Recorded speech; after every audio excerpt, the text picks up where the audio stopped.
Uncertainty in Kiev. President Viktor Yanukovych on indefinite sick leave, a high fever, and a respiratory infection, say advisors.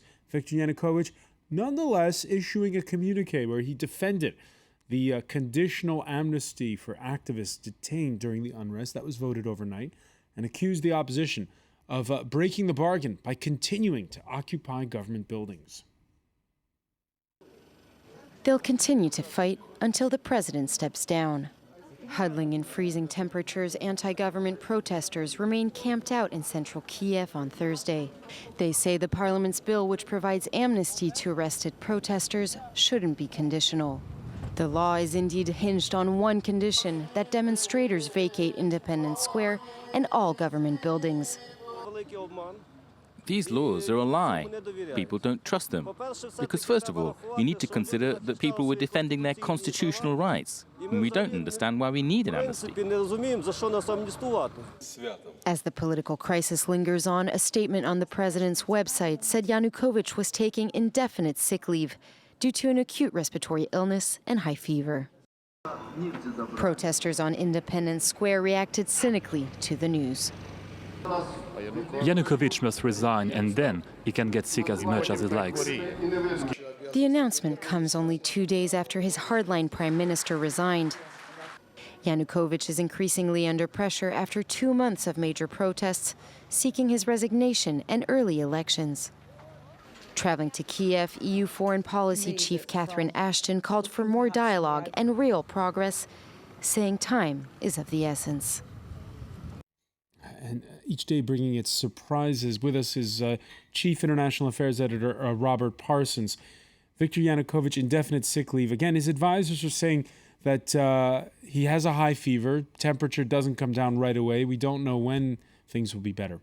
Well, quite possibly that's all it is. It's extremely cold in Kiev at the moment, -20 to -30 at night, and he's working round the clock on negotiations. He's 63 years old. It's quite conceivable that he's ill, but it's also quite conceivable that he's succumbing to the psychological pressure as well. And this is just a way for him to take a breather, to step back, because the pressure is enormous. It's intense from every side. We see it obviously from the opposition.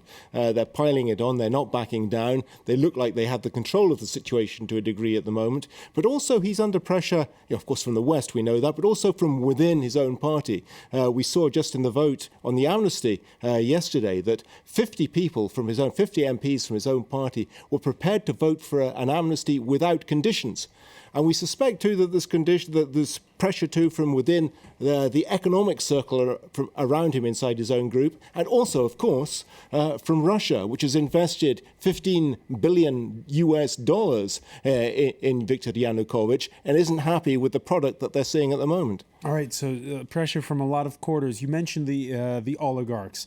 They have, for the most part, stayed under the radar.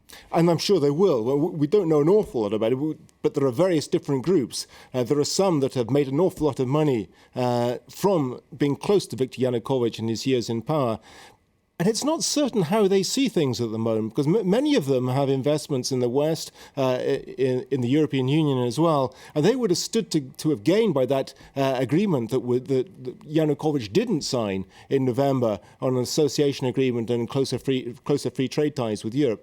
They're ambivalent about the situation at the moment. And there are others, too, who are certainly oligarchs who are certainly against the drift towards Russia. And there are those, too, who welcome the closer drift towards Russia. But there's no doubt that the situation is pretty much in flux at the moment as regards the oligarchs. But it would be wrong to think that they're all on the side of Viktor Yanukovych. Many of them are beginning to shift away from him at the moment. And we, of course, on Wednesday heard the Russian president say that $15 billion in crucial aid is going to wait until he sees the names of who's in that new government. Well, absolutely. As I said, he's invested a lot of money and a lot of prestige in Viktor Yanukovych. He hopes to pull Ukraine out of the European orbit into what he calls his Eurasian Union.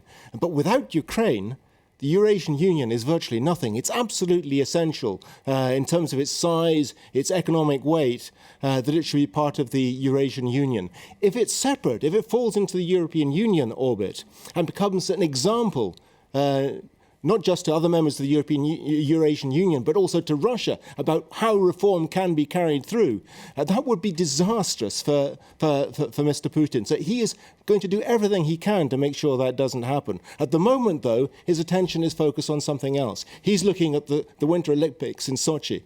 Once they're out of the way, we may see him pay a great deal more attention to Ukraine and more of the sort of economic pressure that we're already seeing from Moscow on Ukraine, unless Mr. Yanukovych, in Putin's terms, can get his act together and take full control. And of course, we're a little over 2 weeks away from the opening ceremonies now.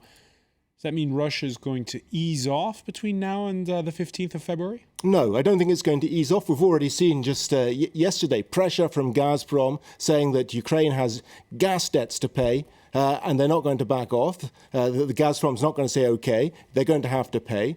We saw yesterday on the border with Ukraine, the Russians saying that they're introducing new checks on Ukrainian goods coming into Russia, which slows things down, makes it more expensive for the Ukrainians. We saw the Russians also say yesterday that 12 billion of that 15 billion that was allotted for Ukraine is going to be held back until the Russian government sees what sort of government is going to be in place in Ukraine over the next few weeks, and who's going to be the prime minister, and what are his economic policies going to be. So the Russians, for the moment, are putting a lot of pressure on, but a part of it is wait and see.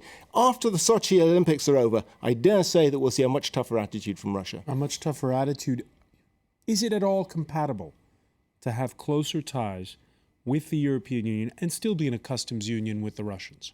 I think as far as the European Union is concerned, it's conceivably, theoretically possible. As far as the Russians are concerned, despite what Putin might have said in Brussels the other day, it's out of the question. He does not want Ukraine to be seen as an example of something different for the Russian people. He does not want street power to translate into any sort of political advantage for opponents of the current regime in Ukraine. If that is seen to be successful, if street power is seen to have success, that could have implications for Russia itself. It's the last thing that Vladimir Putin wants.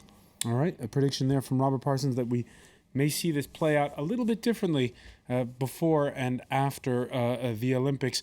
Rob, one final question for you. Back in 2004, when there was the so-called Orange Revolution, when the pro-Moscow people were pushed out by popular street protests, what lesson would you say Vladimir Putin has learned from that? Well, I think more importantly than that, actually, is what lesson has Viktor Yanukovych learned from that? Because he was the loser. Of course, indirectly, Vladimir Putin was as well. It was humiliating for him, despite investing so much in Yanukovych on that occasion, that his side lost. He will obviously want to prevent that from happening this time. But Yanukovych, too, he was the biggest loser last time round.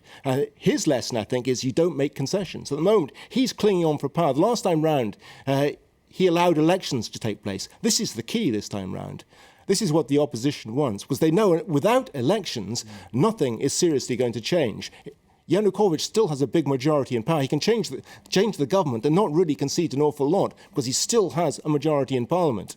And presidential power is what counts in Ukraine at the moment. So unless there are fresh elections, both for parliament and for the presidency, not an awful lot will change. So he's going to hang on to that for as long as he can, and the opposition are going to press him as hard as they can to make sure that new elections, both presidential and parliamentary, are held. All right, elections not on the table yet. Robert Parsons, many thanks. Stay with us. Much more to come here on France 24. We'll have more news.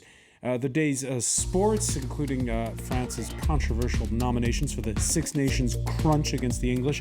And in business, Marcus Carlson will tell us how Nintendo hopes to rebound from some red ink that it has to mop up. Stay with us.